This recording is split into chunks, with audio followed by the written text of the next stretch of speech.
Liebe Kolleginnen und Kollegen, es freut mich sehr, Sie hier im Fernstudienzentrum begrüßen zu dürfen. Mein Name ist Attila, ich habe Wirtschaftswissenschaften studiert und absolvierte als Versicherungsmathematiker. Momentan arbeite ich bei einer internationalen Beratungs- und Wirtschaftsprüfungsfirma, die ihre Dienstleistungen an Versicherungsunternehmen bietet. Daneben bin ich als Mentor für das Modul Einführung in die Wirtschaftswissenschaften tätig, worüber ich Ihnen jetzt gerne ein paar Worte sagen würde.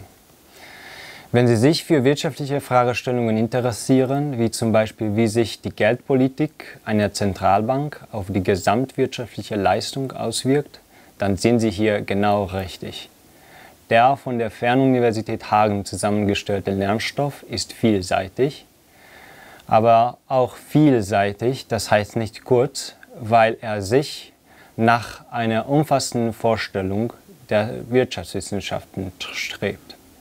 Wenn Sie aber motiviert sind und Herausforderungen mögen, dann werden Sie am Ende dieses Moduls solche Fragen beantworten können, wie zum Beispiel, was unter Geld zu verstehen ist, welche Funktionen es in einer Wirtschaft erfüllt oder warum Inflation eine Kernfrage wirtschaftspolitischer Diskussionen ist. Wenn Sie mehr Interesse am Funktionieren von Unternehmen haben, dann werden Sie sich aber auch nicht enttäuschen. In 4 Heften werden über Themen der betriebswirtschaftlichen Planung und Finanzierung und Buchhaltung diskutiert und solche Fragen erläutert, wie zum Beispiel, wie die Vorteilhaftigkeit einer Investition beurteilt werden kann. Die hier erworbenen Kenntnisse dienen als gute Basis für weitere Studien und Untersuchungen.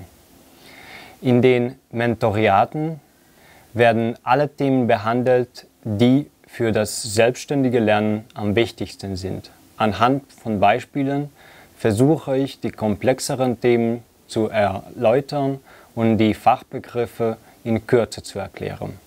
Ich freue mich sehr auf unsere gemeinsame Arbeit und Erfolg im Studium.